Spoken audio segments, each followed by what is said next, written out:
At the turn of the 20th century, the United States had successfully launched an imperial campaign after eclipsing the Spaniards at the conclusion of the Spanish-American War. Seizing the remaining colonies of Spain meant the American conquest of the Philippines. Within this watershed context, the global field of empires saw America's turn-of-the-century oxymoron of benevolent assimilation as a description of the colonial takeover. In the sixth installment of Contested Philippine Histories, we explore the underside of American civilizing mission in the Philippines. I am Aaron Malyari. I am Lee Candelaria. I am Beck Alporja. And this is Podcast, Conversations on Philippine History, Politics, and Society.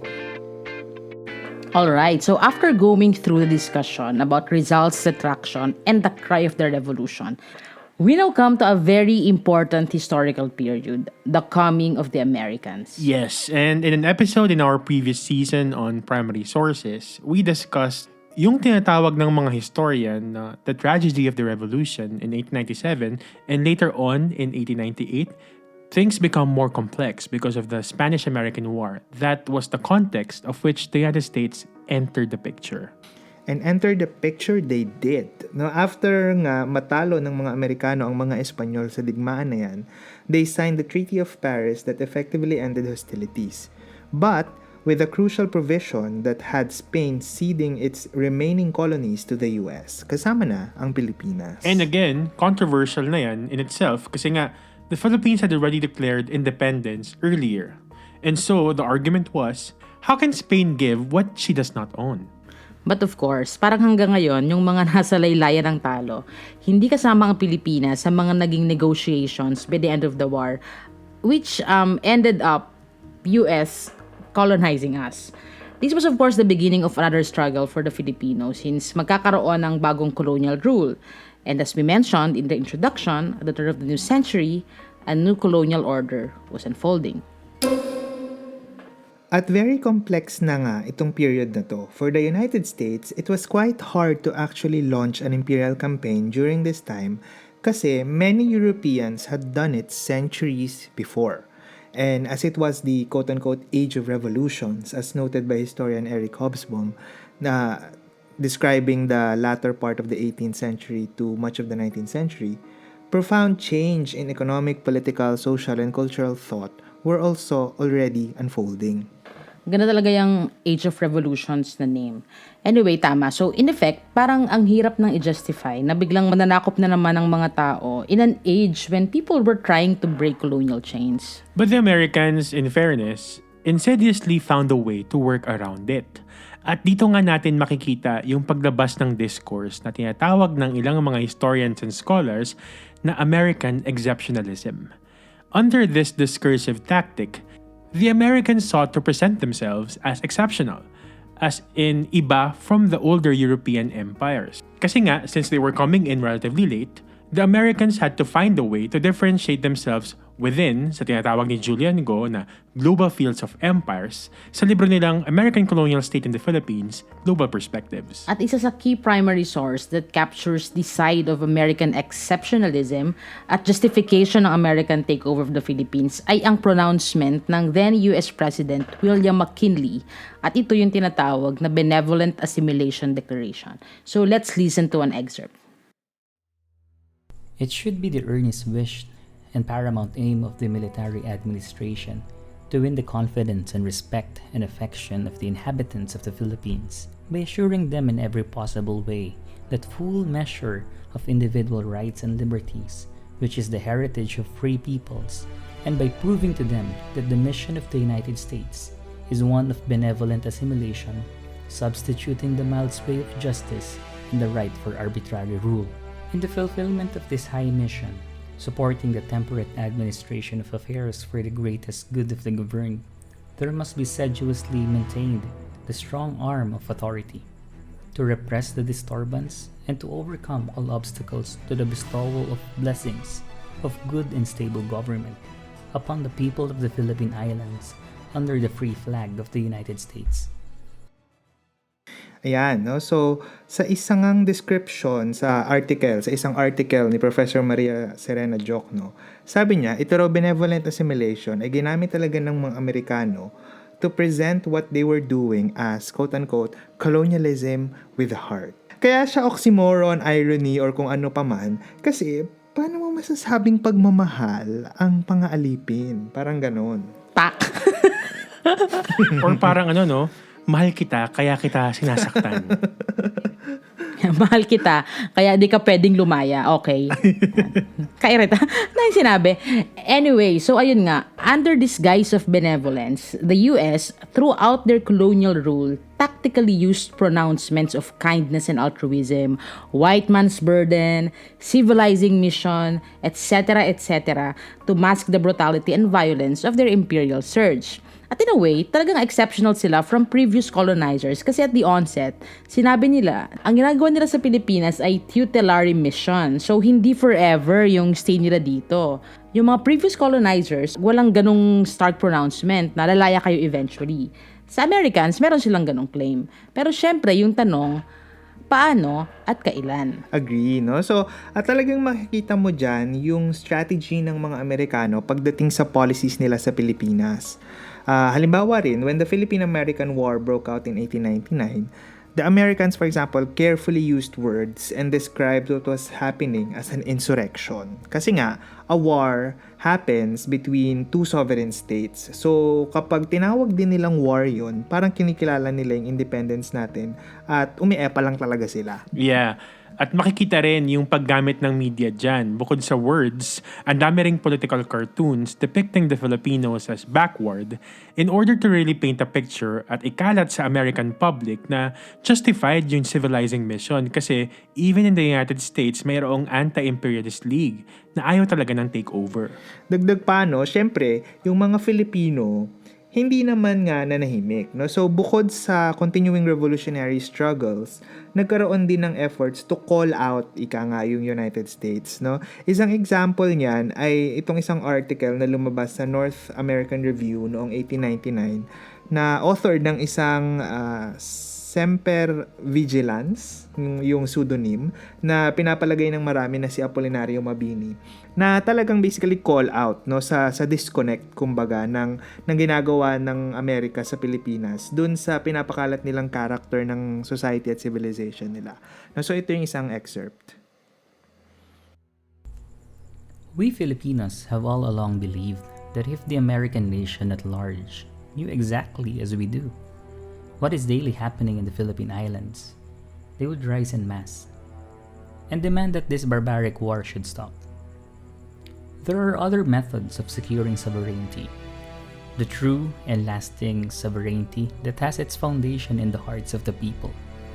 And did America recognize this fact, she would cease to be the laughingstock of other civilized nations, as she became when she abandoned her traditions and set up a double standard of government. Government by consent in America, government by force in the Philippine Islands.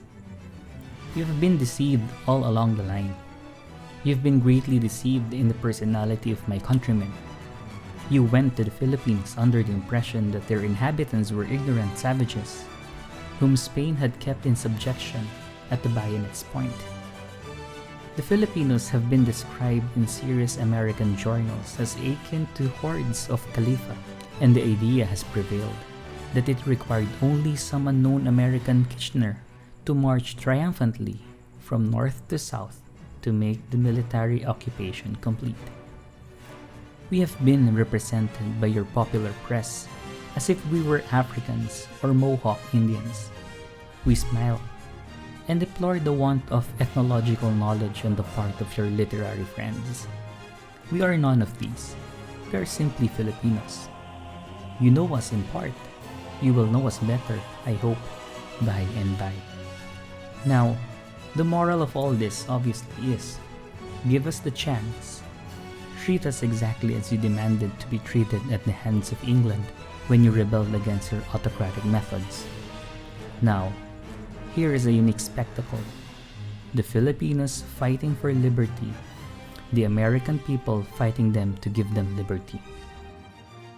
O, diba? Talagang ang talino ng mga politiko noon. So, Anyway, as mentioned in this excerpt, talagang hindi magkasundo yung propaganda ng Amerika sa nangyayari on the ground. Isang halimbawa ng brutality ng American campaign sa Pilipinas ay yung nangyari sa Balanggiga, yung Balanggiga Massacre, kung saan ang pronouncement talaga ay, and I quote, "I want no prisoners, I wish you to kill and burn. The more you kill and burn, the better it will please me. The interior of Samar must be made a howling wilderness." Unquote. O, diba? Wild, diba? So, at syempre, talagang naging brutal yung Phil-Am War, no? Isang example lang yung nangyari sa Balangiga, no? So, naalala ko tuloy, diba? Ito kasi sa thesis ko, no? So, kahit sa capital may atrocities. For example, sa Bilibid, no? Nangyari nung 1906 yung isang case involving isang scientific research, no? So, dahil yung Bilibid ay nag-i-imprison ng mga tao from all over the Philippines, naging attractive talaga siya as a laboratory for scientists, lalo na sa field ng public health, kasi obsessed at pinag-aaralan din nila nun yung tropical diseases, no? So, yung nangyari sa Bilibid noong 1906, tinuturukan nila ng cholera yung mga inmate kasi nga naghahanap sila ng gamot and stuff.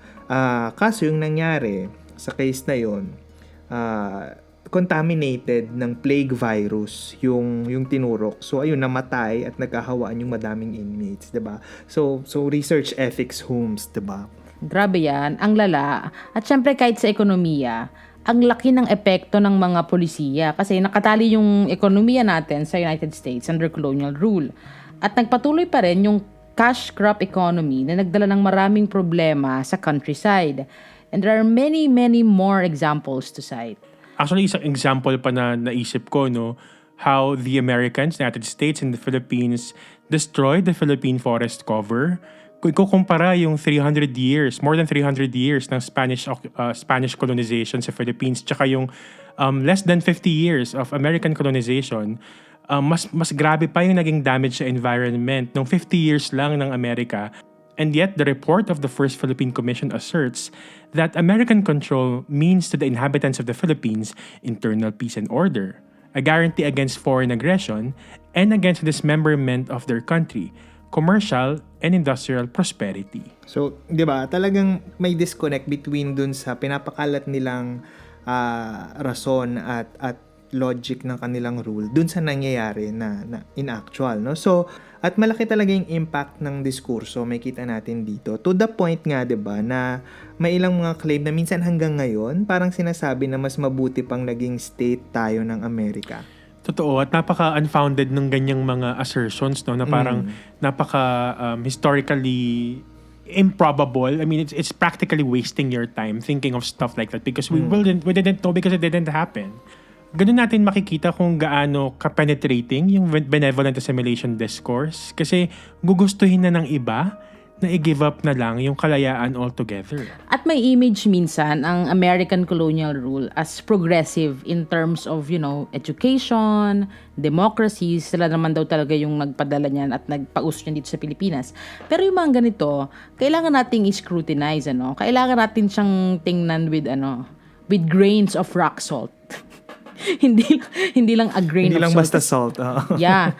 Talagang, kasi nga, halimbawa, yung democracy na dinala nila dito, yung may karapatan lang namang bumoto ay mga lalaki, mayroong mga pagmamay-aring lupa or property na I think at least worth 500 pesos at marunong mag-English or Spanish. In short, elite. So, ang nangyari, yung na-proliferate din na uri ng demokrasya na ipinagmamalaki nila ay elite democracy na hanggang ngayon ay pinapahirapan pa rin tayo, di ba? Even if they allowed political participation, kailangan pa nating tingnan para kanino or sino yung mga nag-qualify for participation. Same with education. Kailangan natin tignan kung ano yung agenda behind it, tsaka yung access din sa public education na ito, no? Halimbawa, the Americans had a program called the Pensionado Program kung saan nagpapadala ng mga Pilipino sa mga Ivy League at prominent schools sa Estados Unidos para mag-aral. Pero pag tinignan natin, yung isang side nito was so that they can produce Americanized bureaucrats na hindi lalaban sa colonial order. Para pagbalik nila sa Pilipinas, ito yung mga magiging political leaders. Kahit nga yung history ng University of the Philippines, it was established partly or largely to have an educational institution to create bureaucrats. So, yung building ng American image nila as benevolent colonizers also stood on demonizing the Spanish as inept colonizers. No? So ito rin yung isang mahalagang aspect kung bakit naging penetrating yung benevolent assimilation discourse. No? So sa research nga halimbawa ng isang historian na si Gloria Cano, inargue niya na yung mga Americans engaged in intellectual campaigns like halimbawa yung 55 volumes na The Philippine Islands edited by Blair and Robertson, kung saan maraming translation ng mga documents. Pero supposedly, according sa analysis ni Cano, may political agenda yung mga ganitong intellectual projects, no, that affected the choice and translation of documents to bolster yung image na dark period yung Spanish period at mga Amerikano nga yung magdadala ng civilizing mission. So, if we are to go back to the notion of benevolent assimilation, we really need to ask, was it really benevolent? As much as it is a complicated and complex question, given the historical contexts, we can assert that given the profound political, social, cultural, and economic impact of the American colonial rule, it was precisely still that, colonialism. At kasama ng kahulugan ng term na yon ay, syempre, violence, extraction, subjugation, exploitation, etc. Agree, no? So, ito yung naganap both on the physical or actual expression of violence in terms of deaths, displacements, destruction, at on the discursive level in terms of questions of identity, worldviews, histories, etc. I think our next episode will also add to this discussion as we will cover next time isang personality na talagang pwedeng masabing naging embodiment ng politika. Si Manuel Quezon and how he navigated American colonial period politics and beyond.